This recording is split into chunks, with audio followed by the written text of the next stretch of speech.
जिनसे है आप बेखबर, दिखाएंगे हम वो खबर। खडकी समाचार अब पोलीस विभागापुरतं बोलायचं झालं तर आपल्या जिल्ह्यामध्ये आपले जे सर्व सीमावर्ती नाके आहेत तिथे पोलीस बंदोबस्त आजही आहे आणि इतर जिल्ह्यांमधून आपल्या जिल्ह्यामध्ये जे लोक येऊ इच्छित आहेत किंवा आपल्या जिल्ह्यामधून इतर जिल्ह्यात जे लोक जाऊ इच्छित आहेत त्यांनी प्रॉपर पद्धतीने आजही एक पास घेणं अतिशय आवश्यक आहे। विना पास आणि विनाकारण कृपया आजही कोणी या काळातही प्रवास करू नये अशाच आपल्याला सर्वसाधारण सूचना आहेत। या व्यतिरिक्त आपला औरंगाबाद शहरचा जो भाग आहे तो जास्त पद्धतीने कोरोनाने ग्रासलेला आहे। इथे पेशंट्सची संख्या जास्त आहे आणि जसं जसं लॉकडाऊन्स 1, 2, 3 जे उठत गेलेले आहेत त्यानंतर आपल्या ग्रामीण भागामध्ये देखील अर्थातच साहजिकच रुग्ण सापडत आहेत। ग्रामीण भागामध्ये विशेषतः बोलायचं झालं तर आपल्या ग्रामीण भागामध्ये एखाद्या गावामध्ये किंवा गल्लीमध्ये जर आपल्याला रुग्ण आढळले तर तिथे ती रुग्णांची साखळी तोडणं महत्त्वाचं आहे किंवा त्यांची चेन तोडणं आणि संपूर्णतः ते गाव ती गल्लीमध्ये पुन्हा त्या रोगाचा प्रादुर्भाव होणार नाही यासाठी ग्रामीण भागामध्ये कंटेनमेंट झोन्स तयार करणं किंवा तेथील लोकांना स्वच्छता सुरक्षा यांबाबतीतल्या सूचना वारंवार समजावून सांगणं आणि त्यांनी कुठल्याही पद्धतीने नियमांचा गैरवापर करू नये किंवा जे नियम त्यांच्याच भल्यासाठी आपल्या सर्वांच्या भल्यासाठी सांगितले गेलेले आहेत त्या सर्वांना नेहमीच पाळावं त्यांनी। यासाठी पोलीस विभाग, महसूल विभाग, आरोग्य यंत्रणा एकत्र हातात हात घालून या विषयामध्ये काम पहिल्या दिवसापासून करत आहेत। तर या निमित्ताने आपण पोलिसांची बाजू किंवा पोलीस साधारण काय ॲक्शन्स घेत आहेत हे नेहमी सर्वांसमोर माहिती आणत असतो, परंतु आज आपले कलेक्टर सरांकडून, जिल्हाधिकारी सरांकडून आपण त्यांची बाजू किंवा त्यांच्या काही सूचना आहेत त्या देखील आपण जाणून घेऊया। आपले काही प्रश्न असतील तर ते आपण कमेंट्समध्ये निश्चित मांडू शकतो।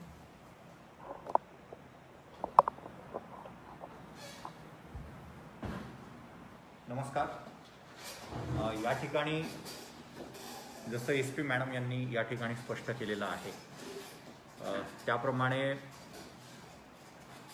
आताचा जो पुढचा येणारा काळ आहे तो पुढचा येणारा काळ हा आपला कसोटीचा काळ असणार आहे। त्याला कारण असं की आपल्याला कोरोनाच्या सोबत आपल्याला या ठिकाणी जगायचं आहे आणि असं करत असताना जसं या ठिकाणी SP मॅडमनी सांगितलं काही बंधनं आपल्याला स्वतःवर लादून घ्यावे लागतील। प्रामुख्याने आपल्याला आपल्या जिल्ह्यातून दुसऱ्या जिल्ह्यात जाण्यासाठी किंवा दुसऱ्या जिल्ह्यातल्या मंडळींना आपल्या जिल्ह्यात येण्यासाठी अजूनही पासची आवश्यकता राहणार आहे।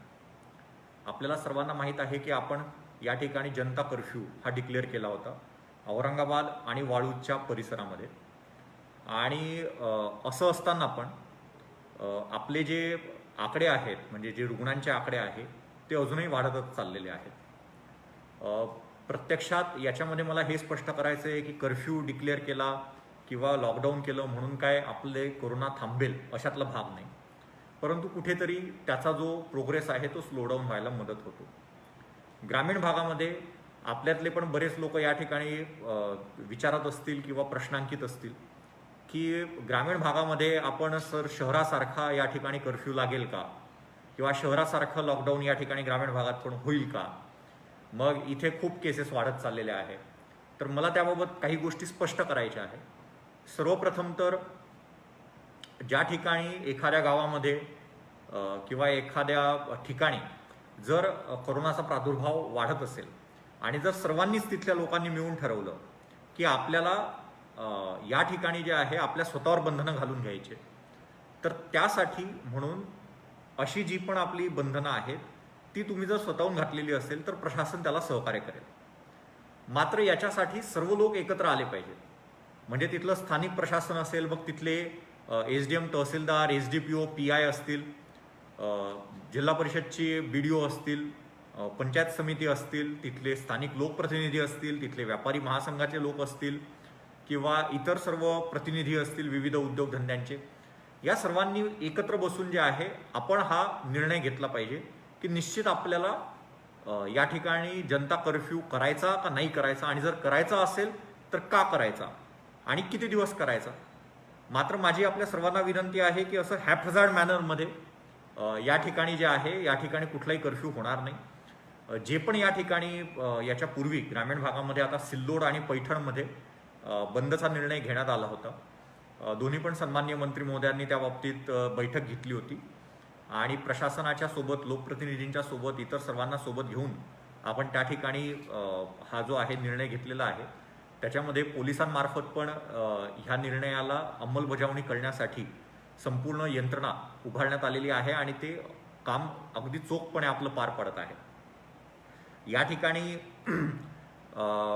भविष्यामध्ये म्हणजे 31 जुलैपर्यंत आपला मिशन बिगिन अगेनचा पार्ट 2 हा या ठिकाणी आहे, तो चालू राहील. मात्र 31 जुलैच्या नंतर निश्चितपणे कशी भूमिका राहील हे आपण आजच या ठिकाणी सांगू शकत नाही. फक्त एक आपण या ठिकाणी सांगू शकतो की 31 जुलैपर्यंत आपण आपल्या स्वतःवर जी बंधनं घातलेली आहेत ती बंधनं मात्र या ठिकाणी कायम राहतील.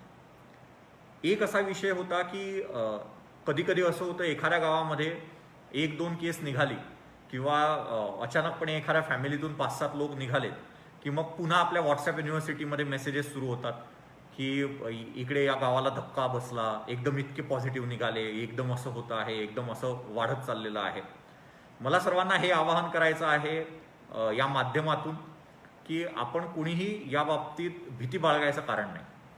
जोपर्यंत तुम्ही त्रिसूत्रीचा अंमल करत आहे, आपलं मास्क असेल किंवा आपलं फिजिकल डिस्टन्सिंग असेल किंवा आपलं पर्सनल हायजीन असेल, मग हात स्वच्छ धुणे वेळोवेळी असेल किंवा सॅनिटायझरचा वापर असेल, जोपर्यंत या त्रिसूत्रीचं पालन करत आहे तोपर्यंत आपल्याला घाबरण्याची कुठलीही गरज नाही, पॅनिक होण्याची कुठलीही गरज नाही. आपल्या ग्रामीण भागातला जो संसर्ग आहे तो ग्रामीण भागातला संसर्ग हा बऱ्यापैकी आटोक्यात आहे असं मला या ठिकाणी म्हणावं असं वाटतं. त्याला कारण असं की ज्या 119 गावांमध्ये आज कोरोना पोहोचलेला आहे त्याच्यापैकी 98 गावं जी आहे ते 98 गावं आज डॉर्मंट स्थितीत आहेत. डॉर्मंट स्थितीत म्हणजे काय, तर त्या ठिकाणी ऍक्टिव्ह केसेस ह्या येत नाही आहेत. आता या ठिकाणी बाकीची जी गावं आहेत त्या बाकीच्या गावांमध्ये पण विशेषतः वाळूज आणि परिसरातले जे 7 ग्रामपंचायती आहेत त्या 7 ग्रामपंचायतींमध्ये फक्त खूप मोठ्या प्रमाणावर प्रादुर्भाव आहे आणि त्याच्याशिवाय जी तालुक्याच्या मुख्यालयाची जी ठिकाणं आहेत त्या ठिकाणी प्रादुर्भाव आहे. मात्र असं जरी असलं तरी पण आपल्याला तालुक्याच्या मुख्यालयाच्या ठिकाणी देखील जिथे दाट लोकवस्ती आहेत त्या दाट लोकवस्तीच्या ठिकाणी फक्त आपल्याला काळजी करण्याची गरज आहे. आणि जसं मी सुरुवातीपासून सांगतो आहे त्या पद्धतीने आपल्याला एक प्रकारे आपल्या स्वतःवर बंधनं ही लादून घेण्याची गरज आहे. काही या ठिकाणी शंका आहेत, आपले प्रश्न आहेत, त्या प्रश्नांना आम्ही उत्तरं देतोच. परंतु या ठिकाणी सर्वप्रथम प्रश्न सुरू करण्याच्या पूर्वी मला SP मॅडमचे अभिनंदन पण करायचे आहे, त्यांचे आभारही मानायचे की त्यांनी आपल्याशी बोलायला आम्हाला या ठिकाणी इन्व्हाइट केलं. आणि त्याचसोबत अभिनंदन याकरता करायचं आहे कारण की आपल्या ग्रामीण पोलिसांनी अगदी दक्षतेने सुरुवातीच्या काळामध्ये जे खूप कडक अशा पद्धतीने लॉकडाऊनचं इम्प्लिमेंटेशन आपल्याकडे झालं जिल्ह्याभरामध्ये आणि त्याचप्रमाणे आपल्या ज्या सगळ्या तपासणी नाक्यांमधून अगदी कडक जी स्क्रुटिनी झाली, तपासणी झाली, त्याच्यामुळे आपल्याकडे ग्रामीण भागामध्ये फार उशिरापर्यंत म्हणजे जवळपास सुरुवातीचे 2 महिने आपल्याकडे केस ज्या आहे त्या केस कुठल्याही पद्धतीने शिरकाव होऊ शकलेला नव्हता. मात्र हळूहळू जसं जसं ग्रामीण भागातली मंडळी शहरात, शहरातली मंडळी ग्रामीण भागात असं झालं, त्यांचं एकमेकांवरचं अवलंबित्व वाढत गेलं, त्या पद्धतीने हळूहळू मग हा जो शहरातला जो कोरोनाचा आजार आहे तो ग्रामीण भागामध्ये पोहोचला आणि मग ग्रामीण भागामध्ये एका व्यक्तीकडून इतरांना जो आहे तो संसर्ग व्हायला आता सुरुवात झालेली आहे. असं असलं तरी पण मला सर्वांना एक आवाहन करायचं आहे आणि नंतर आपण प्रश्नांना सुरुवात करू की प्रत्येक गावामध्ये आपण ग्राम सुरक्षा दल स्थापन केलं आहे. गावातले मग ते पोलीस पाटील असतील, कोतवाल असतील, ग्रामसेवक असतील, तलाठी असतील, शिक्षक असतील, गावातले काय प्रतिष्ठित मंडळी असतील, ग्रामपंचायतचे सदस्य असतील, सर्वांनी एकत्र येऊन हे ग्राम सुरक्षा दल कोरोना प्रतिबंधासाठी आपण हे स्थापन केलंय. त्यांनी खूप ऍक्टिव्हली काम करण्याची गरज आहे असं मला वाटतं. कारण आपल्या गावामध्ये येणारे औरंगाबादमधून सातत्याने औरंगाबादला जाऊन येणारे जे लोक आहे मग त्यांच्यावर थोडंसं एक त्यांना लक्षणं येत आहेत का, त्यांना काही आजार वगैरे आहे का याबाबत लक्ष ठेवणं हे अत्यंत महत्त्वाचं आहे. त्याच्यासोबत प्रतिबंधात्मक उपाययोजना, मग फवारणी असेल किंवा गावामध्ये जे आहे गावामध्ये योग्य रीतीने लोक सर्व मास्क वापरत आहेत का किंवा डिस्टन्सिंग मेंटेन होतं आहे का, एखाद्या ठिकाणी असं वाटतंय का की एखाद्या बाजारातून किंवा एखाद्या ठिकाणून गर्दीच्या ठिकाणून संसर्ग झपाट्याने पसरू शकतो. तर ह्या दृष्टीने देखील हे ग्राम सुरक्षा रक्षक दलाने विचार करण्याची गरज आहे. आणि जसं मी या ठिकाणी सांगितलं की कोरोनाला हरवणं फक्त पोलिसांचं काम नाही, कोरोनाला हरवणं फक्त प्रशासनाचं काम नाही, तर कोरोनाला हरवण्यासाठी सर्वांनी एकत्रित येणं हे अत्यंत महत्त्वाचं आहे. जितका तुमचा या ठिकाणी सपोर्ट असेल तितकं आपण याला व्यवस्थितपणे हरवू शकू. दरम्यानच्या काळामध्ये या ठिकाणी आपल्याला आता येणारे काही सण उत्सव आहेत. मला आपल्या सर्वांना या माध्यमातून आवाहन करायचं आहे, मग बकरी ईद असू देत किंवा गणेशोत्सव असू देत, आपल्याला सर्व सण हे अगदी साधेपणाने या ठिकाणी साजरे करावे लागणार. मागच्या अनेक वर्षांपासूनच्या आमच्या परंपरा आहे, आम्ही त्या कशा मोडायच्या असं कृपया करून कोणी करू नये. कारण की ही अनयुज्युअल सिच्युएशन आहे. गेल्या कित्येक शतकातली असं म्हटलं तरी पण आपल्याला म्हणता येईल की अशा पद्धतीची ही सिच्युएशन झालेली नाही आहे. सो त्यामुळे प्रत्येकानेच मला असं वाटतं आपल्यावर बंधनं घालून घेणं हे अत्यंत आवश्यक आहे. मला खात्री आहे की ज्या डिसिप्लिनमध्ये आमचा ग्रामीण पोलीस फोर्स काम करत आहे त्याच डिसिप्लिनमध्ये आमचे संपूर्ण जनता पण या ठिकाणी आम्हाला प्रतिसाद देईल. आणि निश्चितपणे आपण जो वाढत चाललेला जो आलेख आहे कोरोनाचा तो कुठेतरी फ्लॅटन करू शकू आणि हळूहळू त्याला कमी करू शकू. या ठिकाणी एक प्रश्न आहे भरपूर, आपण आता प्रश्नांना सुरुवात करू. एक आहे, पुन्हा लॉकडाऊन होणार का? मी या ठिकाणी स्पष्ट केलं की पुन्हा लॉकडाऊन जे आहे ते पुन्हा लॉकडाऊन आपलं संपूर्ण जिल्ह्याला आजच आपण काय भविष्य सांगू शकत नाही, परंतु शक्यता ही फार कमी आहे की पुन्हा आपल्या या ठिकाणी लॉकडाऊन होईल. कारण की आपण सर्व हे नव्या दमाने कोरोनासह जीवन जगण्याच्या दृष्टीने, मिशन बिगिन अगेनच्या दृष्टीने आपण प्रयत्न करतोय. अशा वेळी नवीन लॉकडाऊन पूर्ण जिल्ह्यासाठी असं काय होणार नाही हे मला स्पष्ट करायचं आहे. मात्र ज्या ठिकाणी केसेसचा प्रादुर्भाव वाढेल त्या ठिकाणी जसं मी सुरुवातीला सांगितलं तसं जनतेच्या मागणीनुसार अशा पद्धतीने आपलं जे आहे ते जनता कर्फ्यूची परिस्थिती आपण ठेवू शकतो. एक या ठिकाणी प्रश्न विचारला गेला आहे, कृषीचे अवजार आणि औषधाचे दुकान बंद आहेत. या ठिकाणी कृषी अवजारांची किंवा औषधांची दुकानं जी आहे ती कुठल्याही कर्फ्यूमध्ये आपण शक्यतो बंद ठेवत नसतो. शक्यता आहे की ते कृषी अवजाराचे दुकान किंवा औषधांचे दुकान जे आहे त्यांनी स्वतःहून ते बंद ठेवलेलं असेल. शासनाकडून प्रशासनाकडून जे आहे ते प्रशासनाकडून अशी सर्व दुकानं जी आहे असे दुकानं चालू ठेवण्यासाठी आपली परमिशन असते. त्यांना वेगाने काय परमिशन घेण्याची गरज पडत नाही.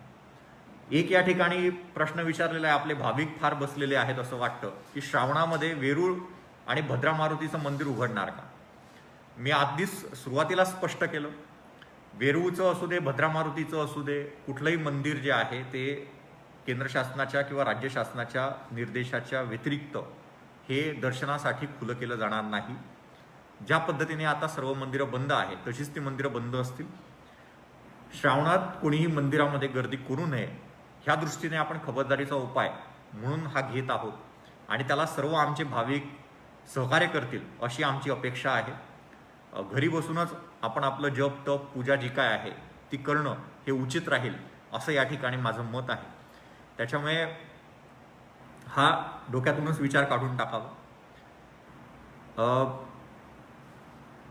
या ठिकाणी भावना पण काही लोक व्यक्त करत आहे, सिटीमध्ये लॉकडाऊन राहणार आहे का? सिटीमध्ये मी स्पष्ट केलेलं आहे 18 तारखेनंतर सिटीमध्ये लॉकडाऊन राहणार नाही. ग्रामीण भागात तर मी ज्याप्रमाणे सांगितलं त्याप्रमाणे होईल. अँटीजेन टेस्टच्या विषयी जे काही पसरवलं जातं आहे, जसं की टेस्ट निगेटिव्ह असेल तरी सुद्धा पॉझिटिव्ह दाखवत आहे आणि लक्षणे नसलेला जो व्यक्ती आहे तो पॉझिटिव्ह निघत आहे, त्याच्याबद्दल तुम्ही काय बोलाल? अँटीजेन टेस्टच्या बाबतीत किंवा एकूणच टेस्टिंगच्या बाबतीत मला हे स्पष्ट करायचं आहे की कोरोनाचा जो विषाणू आहे, नॉव्हेल कोरोना व्हायरस SARS-CoV-2 असा त्या विषाणूचं नाव आहे आणि हा जो विषाणू आहे हा विषाणू हा संपूर्ण जगाला नवीन आहे.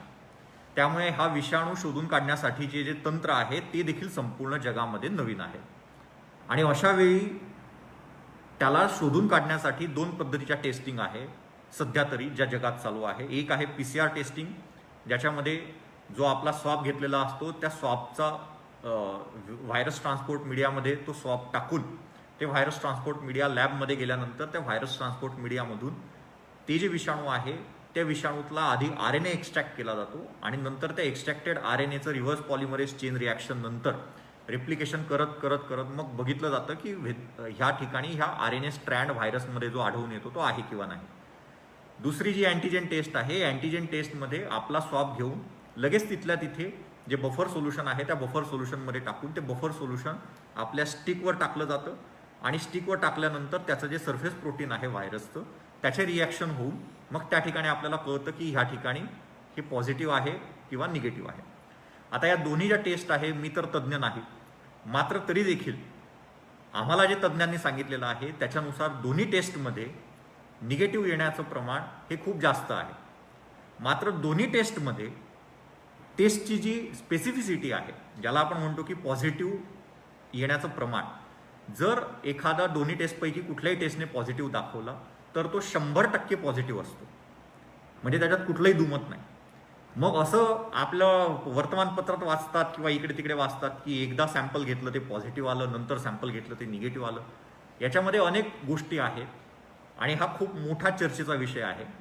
फक्त एकच मला या ठिकाणी स्पष्ट करायचं आहे की आपण आपल्या मनाशी आपण निश्चिंत राहा की आपल्या ज्या लॅब्स आहेत किंवा आपले जे कर्मचारी आहे, आरोग्य कर्मचारी, ते पूर्ण डिव्होशनने आणि 100% एफिशियंटली हे काम करत आहे. तिथे कुठेही एररला, म्हणजे जे एरर म्हणतो त्याला स्कोप नाही.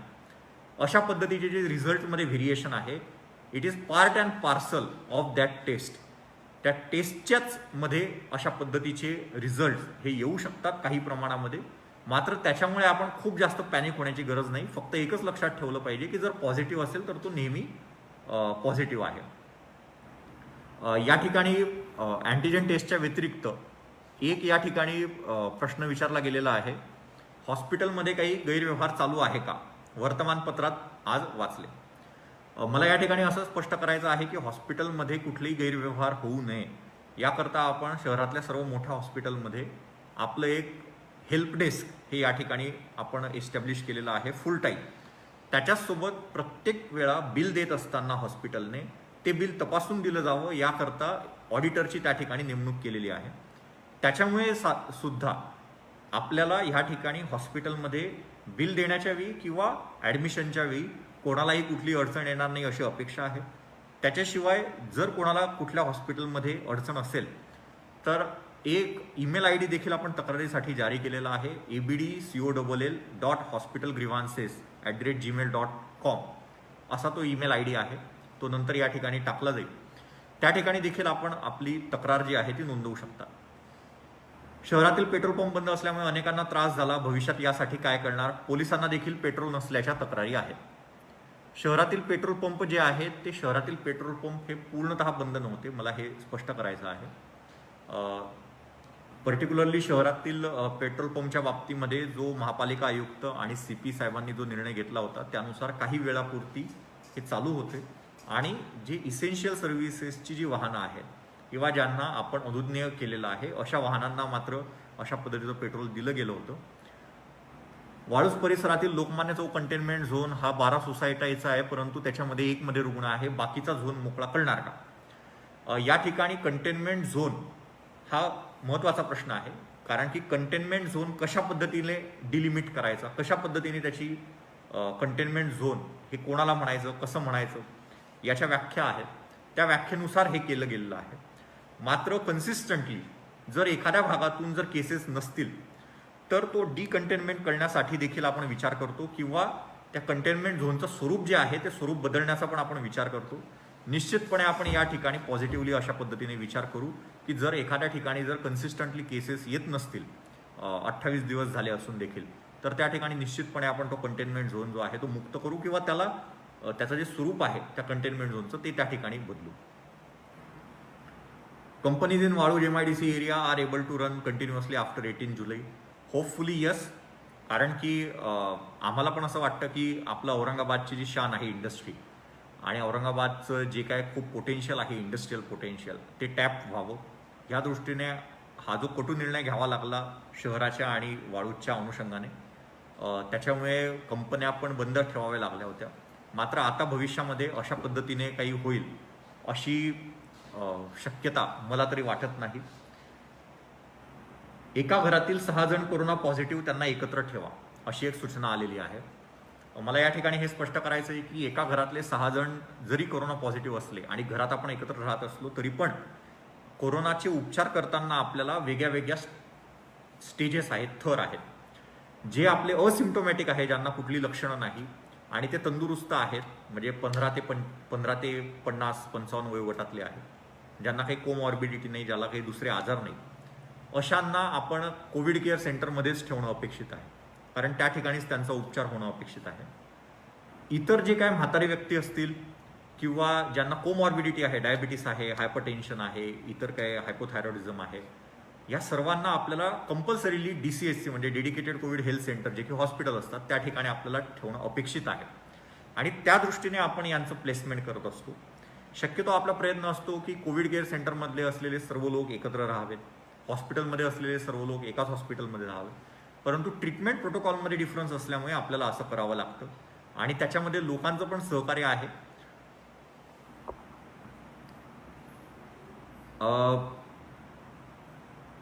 बकरी ईद गणेशोत्सव बद्दल काय सूचना आहेत? मी जसं सांगितलं, बकरी ईद आणि गणेशोत्सव आपण शांततेत साजरा करूया.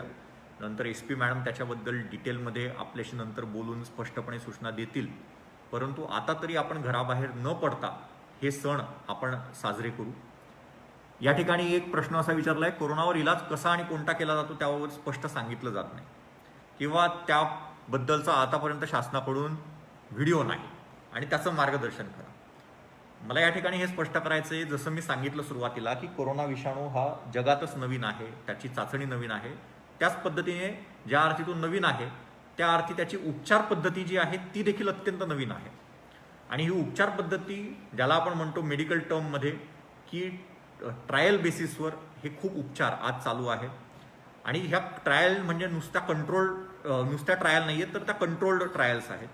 त्याच्यामधून जे काय संपूर्ण जगभरातलं उपचार पद्धतीतलं चांगलेपण आहे ते सर्व एकमेकांशी शेअर आज केलं जातं. आपल्याकडे ऑनलाईन प्लॅटफॉर्म्स आहेत त्याच्यावर, आणि लगेच कुठे जरी एखादा उपचार पद्धती जर चांगली असेल तर ती सगळ्यांसोबत शेअर केली जाते. मग याच्यात औषधी आली, याच्यामध्ये इतर सर्व गोष्टींचा अंतर्भाव झाला.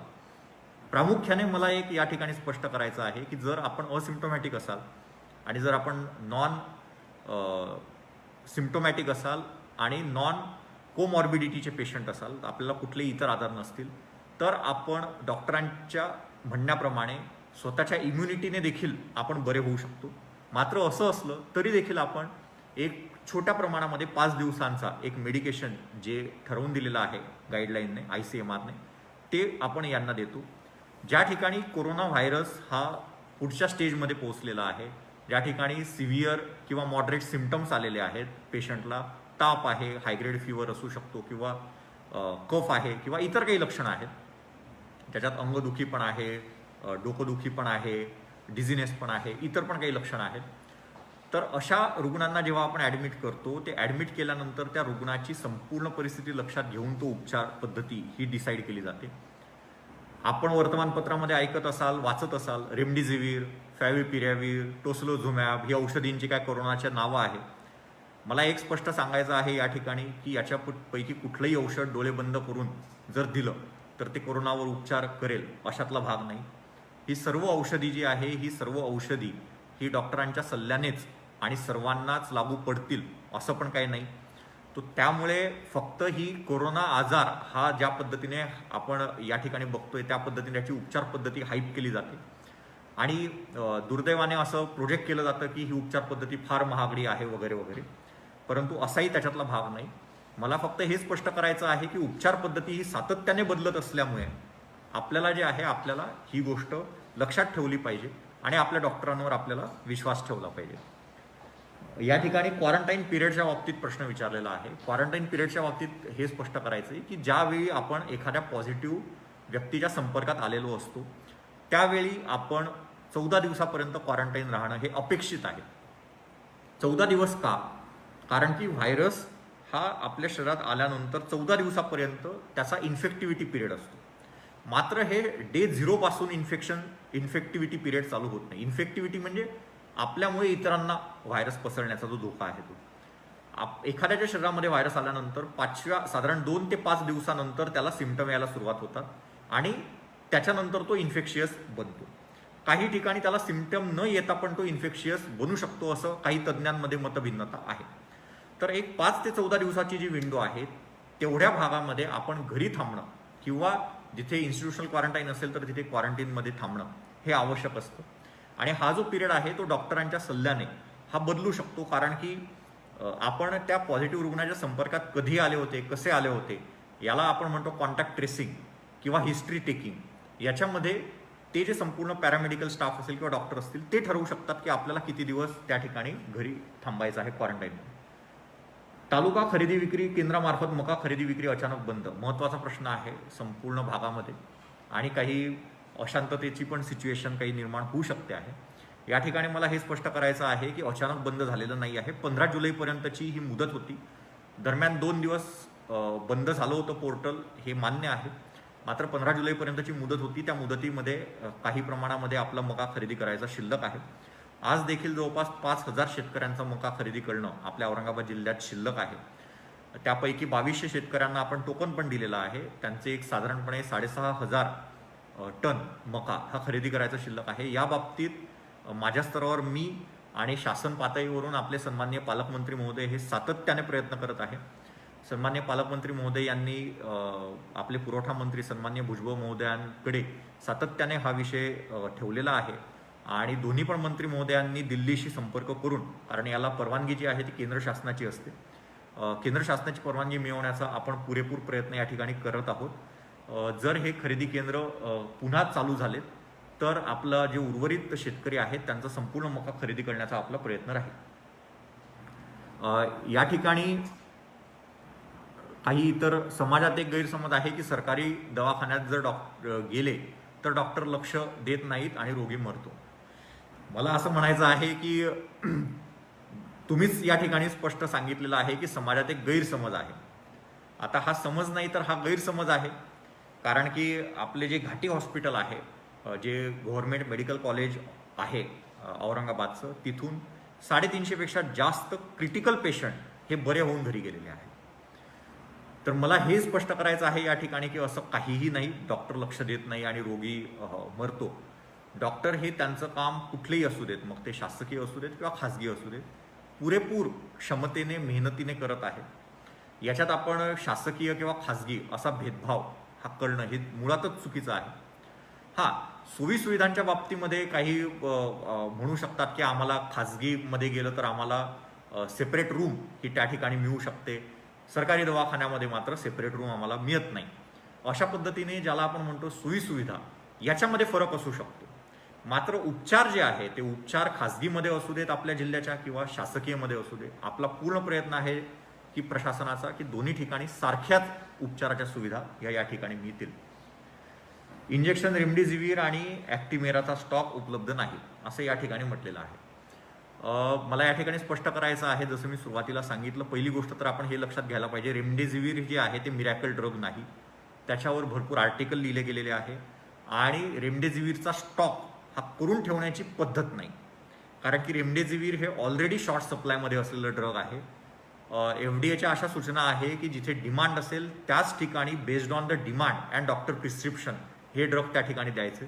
त्याच्यामुळे अशा कुठल्याही बाबतीत जे आहे ते अशा कुठल्याही बाबतीत आपण विचार न करणं हे योग्य राहील असं मला या ठिकाणी सांगायचं आहे. काही प्रमाणात का होईना पण पोस्टमॉर्टम झालेच पाहिजे. तरुण रुग्ण गेला तरी कोरोनामुळे गेला असंच सांगितलं जातं, असेल तर भीती वाढतच जाणार, त्यामुळे पोस्टमॉर्टम करावं. ICMRच्या स्पष्ट गाईडलाईन आहेत, पोस्टमॉर्टम कोरोना काळामध्ये करण्यात येऊ नये, कारण प्रत्येक पेशंट हा संशयित कोरोना पेशंट आहे, मृत्यू असं या ठिकाणी म्हटलं जातं.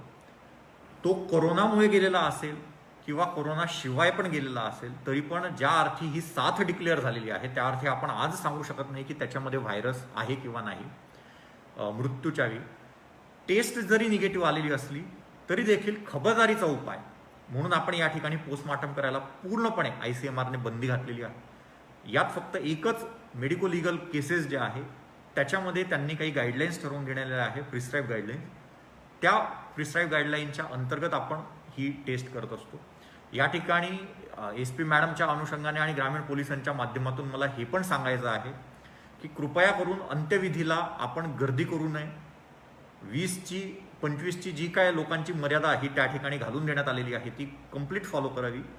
असं झालेलं आहे की अंत्यविधीमधून बऱ्याच मोठ्या प्रमाणामध्ये कोरोना व्हायरस पसरलेल्याचे बरेच उदाहरणं आपल्याकडे आहेत. आणि हे यामुळे नाही पसरले कारण मयत व्यक्ती जे आहे ते कोरोना बाधित होती किंवा नव्हती. हे यामुळे पसरले कारण अंत्यविधीला आलेल्यांपैकी काही लोक जे आहे ते कोरोना बाधित होते, त्यांनी एकमेकांना संसर्ग दिला आणि त्याच्यामुळे जे आहे त्याच्यामुळे हे पसरत गेलं. तर त्याच्यामुळे माझी ह्या अनुषंगाने आपल्या सर्वांना ही विनंती राहील की आपण जे आहे आपण अंत्यविधीला आपलं लिमिटेड जे आहे ते लिमिटेड लोक हे थांबावं. मालेगावचा काढा कोरोनासाठी उपयुक्त आहे का? जर असेल तर ग्रामीण भागासाठी उपलब्ध होईल का? अशा पद्धतीने कुठली टेस्टिंग ऑफिशियल किंवा कम्युनिकेशन हे या ठिकाणी झालेलं नाही आहे की मालेगावचा काढा असेल किंवा अजून कुठला दुसरीकडचा काढा असेल. अशा पद्धतीने जे आहे अशा पद्धतीने चर्चा चालू असतात, इकडे तिकडे होत असतात, परंतु अशा पद्धतीने कुठल्याही स्टडीज या त्यामध्ये झालेल्या नाही आहे. पेपरमध्ये वाचण्यात येते की प्रायव्हेट हॉस्पिटलला खूप बिल देण्यात येतं, त्याच्यामुळे सामान्य नागरिक घाबरतो आणि स्वाब देण्यास टाळतोय. असं अजिबात नाही आहे. जसं मी सांगितलं तसं आपण ऑडिटर हे त्या ठिकाणी बसवलेले आहे, त्याच्यामुळे असं करता येणार नाही. सर, मालेगाव आणि धारावी येथील उपाययोजना आपल्या जिल्ह्यात राबवण्यात येईल का? एक महत्त्वाचा प्रश्न आहे. लोकांना प्रश्न पडणं स्वाभाविक आहे की मालेगाव आणि धारावीत जर कंट्रोल होऊ शकतं तर औरंगाबादमध्ये ग्रामीण भागामध्ये कंट्रोल का नाही होऊ शकत? मला हेच या ठिकाणी सांगायचं आहे की आपण सेम उपाययोजना करत आहे जे मालेगावला आणि धारावीला झालेलं आहे. सेम उपाययोजना आहेत, उपाययोजनांमध्ये कुठेही फरक नाही. परिणाम जे आहे ते परिणाम हे ठिकठिकाणी वेगळ्या वेगळ्या स्वरूपात असू शकतात. आणि जे मालेगाव किंवा धारावीमध्ये सकृतदर्शनी असं दिसतं आहे की कोरोना कंट्रोलमध्ये आहे. मी सकृतदर्शनी मुद्दामून म्हणतो आहे कारण अजूनपर्यंत पूर्णपणे 100% त्याचे रिझल्ट आलेले नाही आहे की सकृतदर्शनी जे दिसतं आहे तर ते त्या भागातलं कधी कोरोना आला, कसा आला, किती केसेस आयडेंटिफाईड झाल्या, किती केसेस नॉन आयडेंटिफाईड राहिल्या वगैरे वगैरे असे बरेच घटक हे त्यामध्ये इन्क्लुडेड आहे. मला फक्त या ठिकाणी हे सांगायचं आहे की ज्या पण उपाययोजना त्या ठिकाणी केल्या गेलेल्या आहेत त्या सर्व उपाययोजना आपण ऑलरेडी आपल्याकडे करत आहे.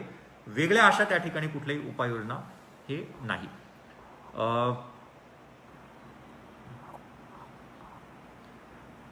प्रवासासाठी लागणारे फिटनेस प्रमाणपत्र हे कोरोना सेंटर पासून दूर ठेवावे.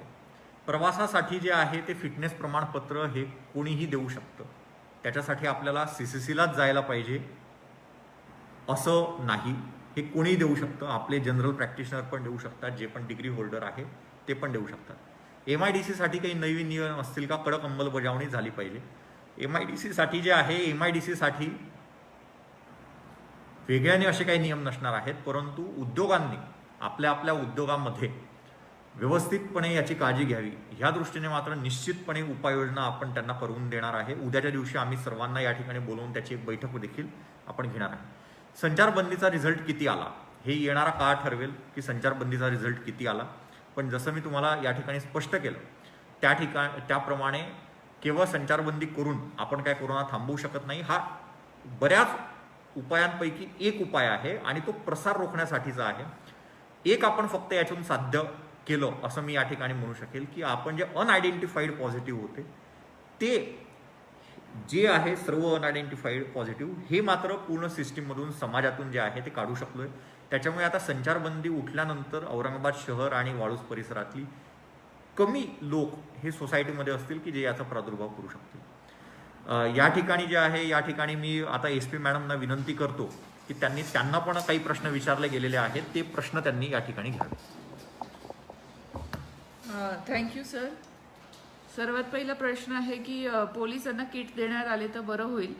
त्या अनुषंगाने मी सगळ्यांना सांगू इच्छिते की आपल्या जिल्ह्यामध्ये सर्वसाधारण 1 डझनच्या वर किंवा 20च्या आसपास सध्या स्थितीला अधिकारी कर्मचारी एक तर कोरोनाचे उपचार घेत आहेत किंवा उपचारांमधून बरे होऊन ते घरी आलेले आहेत.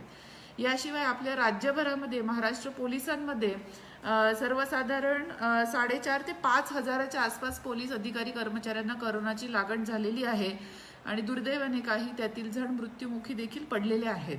यावरून आपल्याला लक्षात येतं की पोलीस ज्यांचा लोकांशी समक्ष संबंध फार जास्त प्रमाणात येतो त्यांना देखील या गोष्टीचा अतिशय धोका आहे.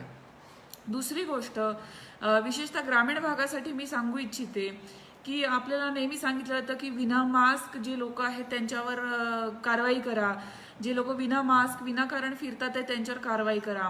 तर तुम्ही एकदा इमॅजिन करा, सर्वांनी एक कल्पना करावी की आपण त्या पोलिसाच्या जागी आहोत आणि जो माणूस बिना मास्क फिरतो आहे त्याला पोलीस रोखतो आहे, त्याला टोकतो आहे आणि त्याला तो एक तर समज देतो आहे किंवा त्याला दंड करतो आहे. परंतु त्या पोलिसाला काय गॅरंटी आहे की या समोरच्याला मात्र करोना नाही.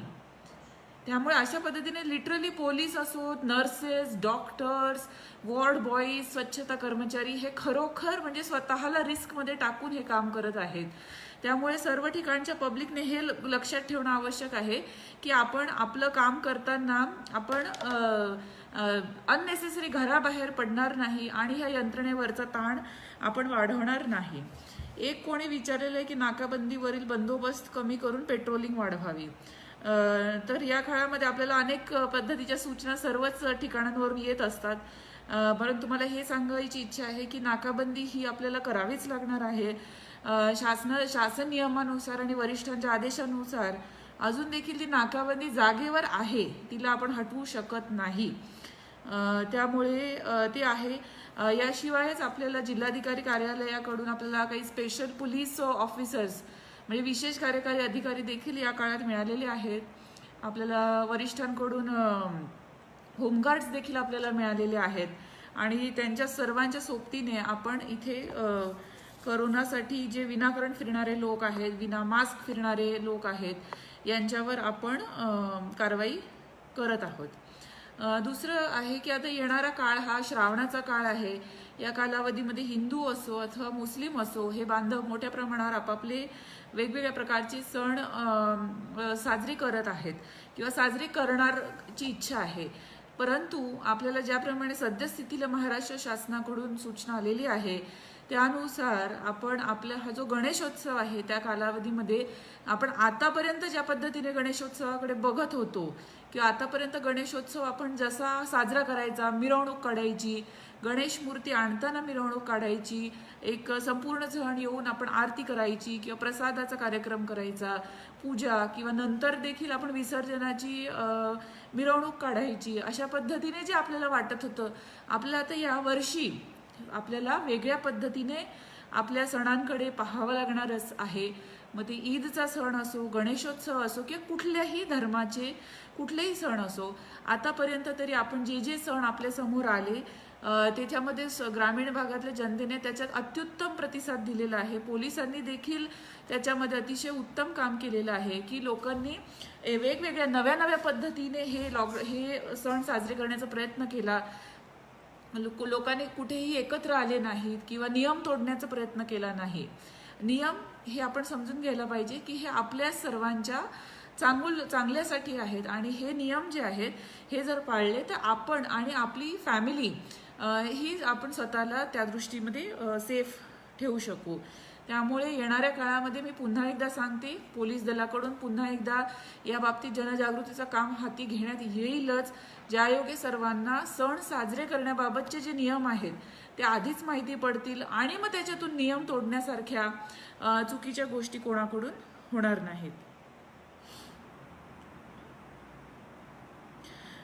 इथे प्रश्न आहे की कंटेनमेंट झोन मधील नागरिक फिरत आहेत आणि तिथे काही पोलीस यंत्रणेचे काही लोक नाही. तर त्यांनी आम्हाला सांगावं की असे एक्झॅक्टली कुठल्या कंटेनमेंट झोनमध्ये त्यांना अशा पद्धतीने लोक आढळलेले नाही आहेत आणि आपण निश्चितच त्या बाबतीत काळजी करू. कंटेनमेंट झोनच्या बाहेर पोलिसांचा बंदोबस्त असणं अपेक्षित असतं आणि जिथे तो असतो कंटेनमेंट झोनच्या आतमध्ये इनफॅक्ट कोणी जाऊ नये याच्यासाठीच त्याला कंटेनमेंट झोन आपण नाव दिलेलं आहे. कंटेनमेंट झोनच्या आतमधील नागरिकांनी स्वतः देखील स्वतःच्या वागण्यावर आपल्याला कंट्रोल ठेवायचा आहे आणि कंटेन करायचं आहे स्वतःला. कंटेनमेंट झोनच्या बाहेर कोणी पडणार नाही यासाठी तिथे पोलीस बंदोबस्त आपण ठेवत असतो. उपलब्ध मनुष्यबळ असेल किंवा उपलब्ध आपल्याकडे ज्या काही गोष्टी असतील त्याच्यामधून आपण कंटेनमेंट झोनची चेकिंग असेल किंवा आपण आपल्या पोलीस अधीक्षक कार्यालयातून वेगवेगळ्या अधिकाऱ्यांचे आपण पथक तयार केलेले आहेत की जे कंटेनमेंट झोनला अचानक भेट देतात. आम्ही कधी पण कंटेनमेंट झोनला अचानक भेट देतो. तिथला बाहेरचा बंदोबस्त सतर्क आहे की नाही हे आपण त्याच्यामध्ये चेक करत असतो. परंतु नागरिकांना माझं आवाहन आहे आणि सूचना आहे की कंटेनमेंट झोनच्या आतमध्ये जर आपला एरिया येत असेल तर आपण खरोखरच त्या नियमांचं पालन करावं आणि विनाकारण कंटेनमेंट झोनच्या मध्ये विदिन कंटेनमेंट झोन ऑल्सो आपण त्याच्यामध्ये फिरायला नको आहे. कोणाचा प्रश्न आहे की सर्व पोलिसांची अँटीजेन टेस्ट केली तर बरे होईल. निश्चितच आपण आपल्या पोलीस दलाला आतापर्यंत होमिओपॅथीचे मेडिसिन्स असतील किंवा सी विटॅमिनचे डोस असतील किंवा मल्टीविटॅमिनचे डोस असतील, ग्लव्ज असतील, हँड सॅनिटायझर, साबण, मध्ये मध्ये फ्रूट्स, जे जे आपल्याला जसं त्या वेळी आपल्याला समजत होतं, आपल्याला जसे मार्ग सापडत होते तसं आपण आपल्या लोकांसाठी करण्याचा प्रयत्न केला, ज्यायोगे आपल्या कर्मचाऱ्यांची तब्येत बेसिकली चांगली होईल. याच्यामध्ये एक गोष्ट अशी देखील आहे की 50 वर्षाच्या वरील जे कर्मचारी आहेत त्यांनी हाय रिस्क अशा पद्धतीच्या ड्युटी करू नयेत, कारण तरुण जे लोक आहेत ते आपण पाहतो आहोत की हे जास्त चांगल्या पद्धतीने आणि लवकरात लवकर बरे होत आहेत. आपल्या सर्वांना जसं जिल्हाधिकारी सरांनी देखील सांगितलं की या रोगावर असं एकच एक औषध सगळ्यांना लागू पडेल असं नाही आणि आपली प्रतिकार शक्ती आपल्याला या काळामध्ये जास्तीत जास्त चांगली ठेवायची आहे. त्यामुळे पोलीस दलातील व्यक्ती ही सर्वप्रथम मेंटली स्ट्रॉंग पाहिजे आणि त्यानंतर फिजिकली देखील ती व्यक्ती स्ट्रॉंग पाहिजे. त्यामुळे आपल्या लोकांना, आमच्या लोकांना त्यांना सपोर्ट आहे, त्यांच्या कुटुंबाला आपला सपोर्ट आहे हे दाखवण्यासाठी आपण त्यांना आपलं जसे जे वस्तू आपण दिसत आहे, ते सी विटॅमिन असो, मल्टीविटॅमिन असो किंवा इतर आपले मास्क प्रोव्हिजन असो, आपण आपल्या पोलीस दलातील पोलीस पाल्यांना देखील मास्कचं वाटप केलेलं आहे, ज्यामुळे त्यांना त्यामध्ये जास्तीत जास्त कामगिरी करता येईल आणि बिना टेन्शन ते बाहेर फिरू शकतील. मला वाटतं की आतापर्यंत आपण बऱ्याचशा सूचना घेतलेल्या आहेत आणि बरेचसे आपण त्याच्यामध्ये गोष्टी पाहिलेल्या देखील आहेत.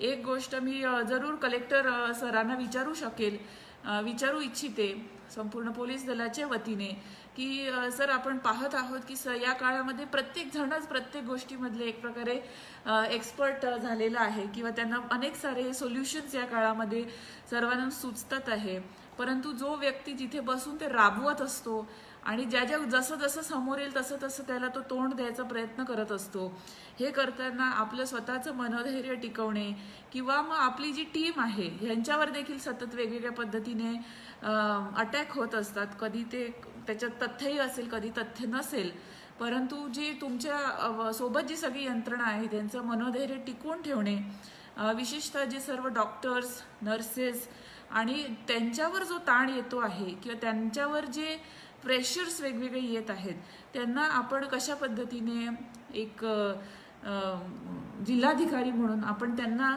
आणि आपल्या टीमला तुम्ही कशा पद्धतीने मनोधैर्य टिकवण्यासाठी प्रयत्न केलेले आहेत.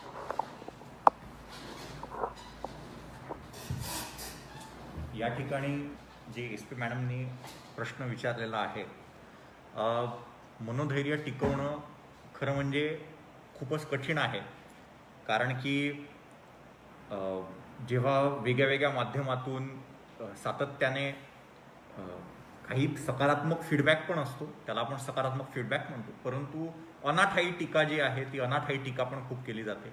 एखादी छोटी गोष्ट असते त्याला खूप अतिरंजित करून दाखवण्याचा प्रयत्न केला जातो, मग ते प्रसार माध्यमं असतील किंवा आपलं सोशल मीडिया असेल, जे काय आहे. अशा वेळी जे आहे आपले डॉक्टर्स, नर्सेस, सर्वच काम करणारी जी मंडळी आहे यांचं मनोधैर्य खरं तर टिकवून ठेवणं ही अत्यंत कठीण गोष्ट आहे. मात्र एकच फक्त पॉलिसीने आम्ही सर्व या ठिकाणी काम करत आहोत.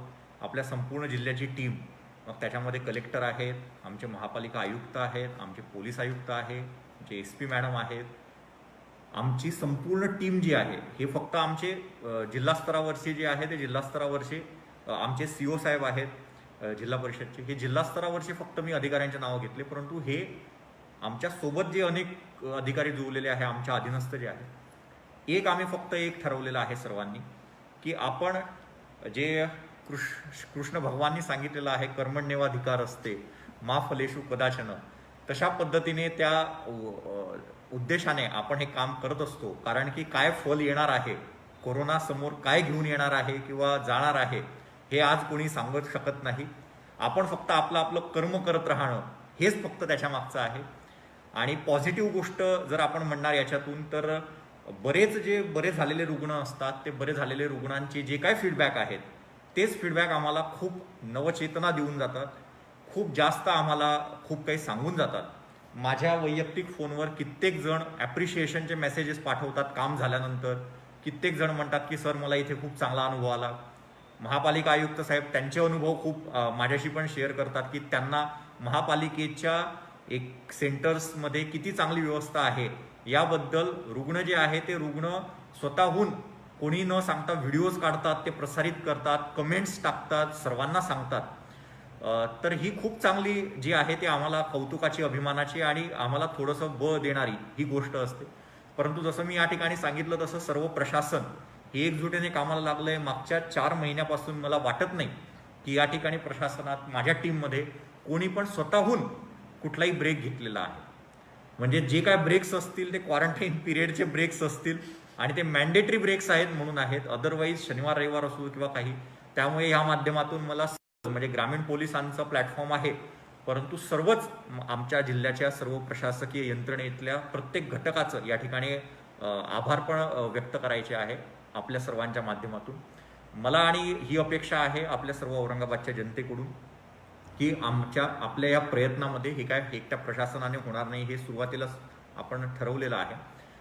सर्वच जनतेने एकत्र येऊन आपण याला हरवू आणि मला खात्री आहे की आपण निश्चितपणे याला हरवू शकू. हरवणं म्हणजे काय, तर कोरोनामुळे जे काय मृत्यू होत आहे ते मृत्यू 100% रोखणं. हे जोपर्यंत आपलं साध्य होत नाही तोपर्यंत मला असं वाटतं की आपण कोरोनाला हे करू शकत नाही. कारण बरेच जागतिक स्तरावर असं आहे की हा कोरोना व्हायरस आलेला आहे, हा सृष्टीमध्ये राहणार आहे, हा पूर्ण शून्य वगैरे असं काय होऊ शकत नाही, कारण की तसं काय झालेलं नाही आहे आतापर्यंतच्या एपिडेमॉलॉजिकल स्टडीमध्ये. मात्र या कोरोना व्हायरसमुळे जे मृत्यू होतात ते जर आपण रोखू शकलो आणि पूर्णपणे शून्यावर आणू शकलो, आणि ते शक्य आहे, अनेक ठिकाणी तसं झालेलं आहे, तर मला असं वाटतं की आपण निश्चितपणे ही लढाई कुठेतरी जिंकतो आहे, हे युद्ध कुठेतरी जिंकतोय असं हे निश्चितपणे होईल. आपण सर्व या ठिकाणी आम्हाला जोडले गेलात. SP मॅडम यांनी आम्हाला इन्व्हाइट केलं, याकरता मी सर्वांचे मनपूर्वक आभार मानतो. धन्यवाद. धन्यवाद सर. आपल्या जिल्ह्यातील सर्व यंत्रणेशी आणि मुख्य म्हणजे आमच्या पोलीस दलातील जे सर्व अधिकारी कर्मचारी आहेत, जे स्वतः आमच्यापैकी देखील कोणीच एकही ब्रेक सर घेतलेला नाही आहे. आणि जशी आपली टेस्ट निगेटिव्ह आली त्वरित आपण कामाला स्वतःला जुंपून घेतलेलं आहे. मी जाता जाता ग्रामीण भागातील जनतेला एक सूचना नक्कीच देऊ इच्छिते की जर आपल्याला किंवा आपल्या सोबतीच्याला करोना झाला किंवा आपण करोना रुग्णाच्या संपर्कात आलो असू तर आपण अजिबात घाबरून जायचं नाही.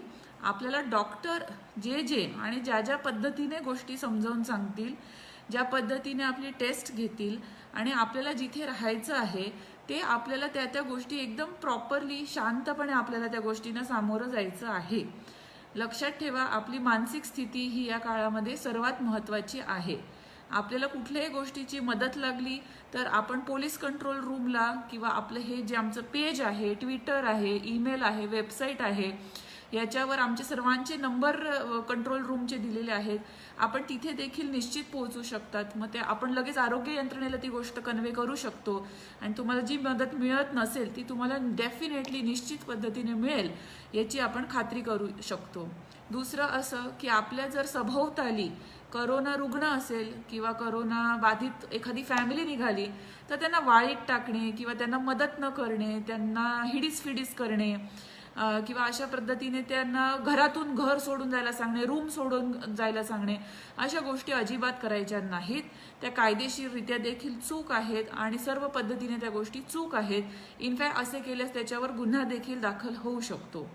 आपल्याला स्वतःला जर करोना झाला तर आपण अतिशय त्या गोष्टीला प्रॉपरली रिस्पॉन्स द्यायचा आहे, हे लक्षात ठेवायचं आहे. आणि जर आपल्याला गरज लागली तर आमचे सर्वांचे नंबर वेबसाईटवर अवेलेबल आहेत, हे पुन्हा एकदा मी तुम्हाला सर्वांना सांगू इच्छिते. औरंगाबाद ग्रामीण जिल्हा पोलीस दलाच्या वतीने मी जिल्हाधिकारी सरांना मनपूर्वक धन्यवाद करते. आणि आजचं हे जे फेसबुक लाईव्ह होतं किंवा ही जी इंटरॅक्शन होती ही आमच्या जिल्ह्यातील प्रत्येक पोलीस कर्मचारी, प्रत्येक होमगार्ड प्रत्येक विशेष पोलीस अधिकारी जे पोलिसांना नेहमी मदत करतात असे जेन्युइन चांगले लोक, प्रत्येक पोलीस अधिकारी आणि आरोग्य यंत्रणेचे सर्व कर्मचारी अधिकारी, स्वच्छता कर्मचारी या सर्वांना मी हा फेसबुक इंटरॅक्शन डेडिकेट करू इच्छिते.